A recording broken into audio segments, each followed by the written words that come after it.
Bangkok is an endless, sprawling city. There's a lot that's in your face, but there's also a lot tucked away, out of sight, that you might not see in a lifetime in Bangkok. But for now, history, food, sex, cockfighting, traffic, beauty. Bangkok. We're from outside Bangkok. Oh yeah, what?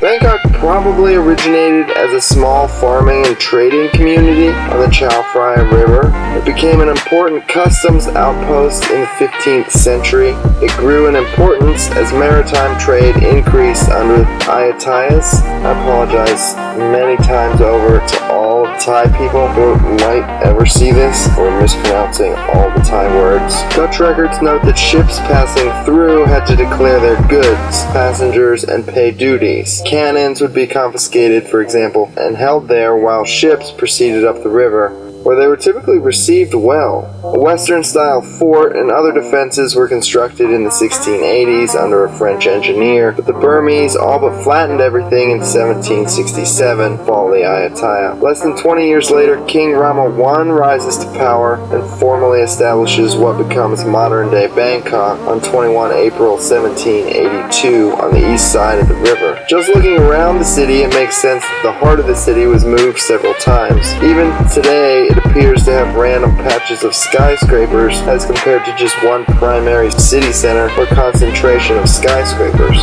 Think of like the average financial district or downtown Chicago. Bangkok is a little bit like 12 downtown Chicagos, randomly spread out around this large area through which the river runs. Under Rama I, the new capital was referred to in Thai as, I apologize again, as Rattanakosin, but foreigners called it Bangkok. And ultimately that's what stuck. My pronunciation might be evidence for that. Most people lived on the river or canals, often in floating houses. Waterways were the primary methods for transportation, irrigation. Large number of Chinese immigrants settled the area, so much so that European estimates from the 1820s estimated that they formed over half the city population. Today, Chinatown is one of the more robust neighborhoods.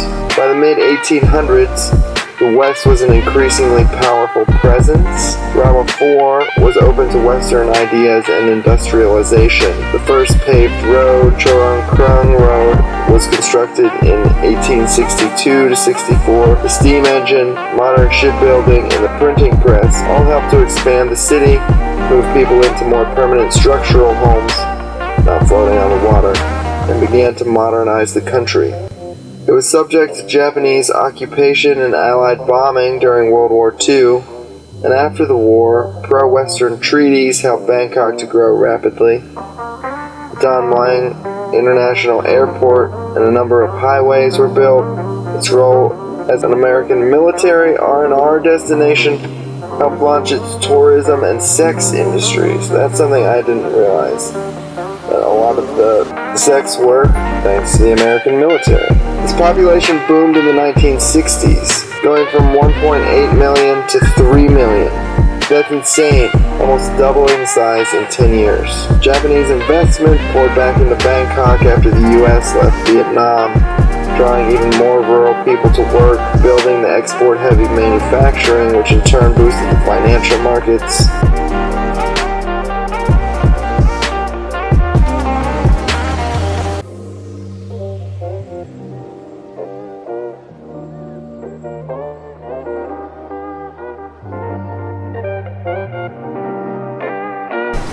Do you eat them?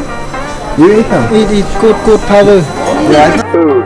If you haven't been to Thailand, you've still probably heard about its food. I'd say it's all it's cracked up to be. It's amazing. For about $1 US, sometimes more, often less, you can get an excellent variation of chicken and rice or noodle soup, mango salad, fried chicken, pork, beef, lamb, again with rice or noodles. Pad Thai, perhaps the most famous dish in the US, is typically considered children's food and can be hard to find outside of touristy areas. Think of it like ordering a hot dog or a basic grilled cheese at a sit-down restaurant. The assortment of fruits is tremendous and they're all delicious, and it rarely, if ever, makes sense to buy groceries and cook for oneself compared to just eating street food. One packet 20 baht, 30 baht. Bangkok has everything, so you can spend hundreds of USD on a meal but typically a very, very nice meal costs 20 to 30 USD. And outside of Bangkok, like on a cliff overlooking the sea on one of the islands, runs $5 to $10. Every time I go, I eat 4 or 6 meals a day because they're so good.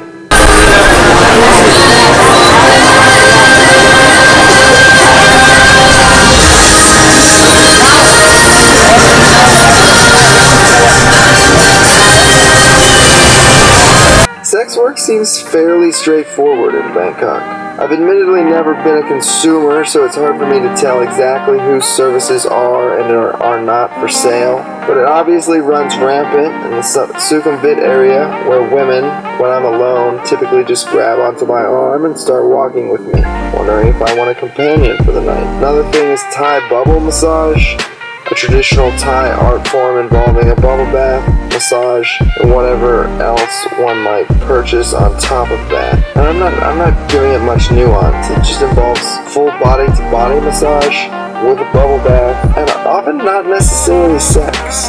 It is a Thai art form in and of itself, and so, as such, we as Westerners aren't really prepared to judge it. Also, the ladyboys, I don't have any film of them yet, but as an Indonesian recently put it to me, sometimes they're prettier, or at least sound more feminine than Thai women. They're typically tall and skinny, and are at least as aggressive as salespeople as any of the women. Ethical questions aside, most of the sex work processes are straightforward. Many include a massage of some kind or another, and will be, overall, something you just tend to see, like a temple or a chicken on the street.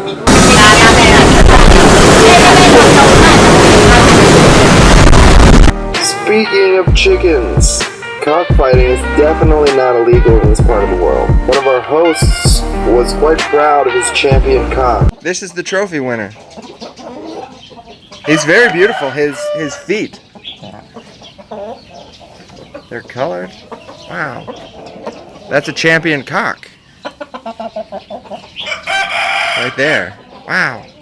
They're beautiful birds, and I couldn't help feeling bad for them. They seem to make him a lot of money. Now that he has a champion, his chicks are worth a lot more money. A few weeks later, I would witness and film a full cockfight. It was a little sickening. And not to defend him, but this guy was very proud of his cocks. And the guys at the cockfights also seemed quite proud. Here you can see they're preparing the bird that lost to be cooked. Mostly I came to the conclusion that it wasn't my place to tell them that a potentially good source of legal income was unethical, even though I think it is. Mostly because at the end of the day, it's nothing compared to the open and rampant sex industry.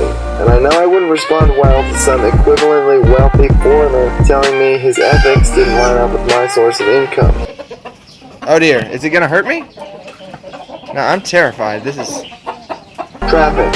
I get why people wear face masks. You can feel all the exhaust in the back of your throat after even a few hours. You can feel it on your skin, mixing with your sweat. It's so hot and dirty driving around on a scooter. It's hard to imagine not having a place with AC and a shower after being out in the city. Are they making big moves on this front to reduce pollution? I'm honestly not sure. I'd encourage you to do your own research. With that being said, there's a certain amount of efficiency and order to the seemingly unregulated traffic situation in Bangkok. And every time I come here, or to Southeast Asia in general, riding the scooter is not merely a way to get from place to place, but something I look forward to as an activity in and of itself. I think it's one of the most fun things to do. It's honestly one of my favorite parts about being in Bangkok, is cruising through the traffic. It's also a great way to see the entire city, so that you don't have to take tuk-tuks or taxis everywhere.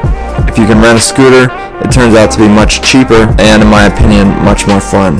However, if you're not confident riding a scooter, I would not advise it. It's not necessarily the safest thing, and to a certain degree, you're just rolling the dice in regard to statistics and traffic accidents. It's also worth noting that if you do not have an international motorbike license, any kind of travel insurance will not cover your injuries if you get in a wreck. All in all, Bangkok is definitely one of my favorite places in the world, and it's a place I will continue to visit for years to come. Simply because you can never see all of it, and there's always something new and interesting. I from Bangkok. Go home the Woodlands County. Outside Bangkok. Take the bus about 10 hours. 10 hours to go home. 10 hours. Right. I work in Bangkok. Right. Diver. drive? They will tuk tuk here, tuk tuk me.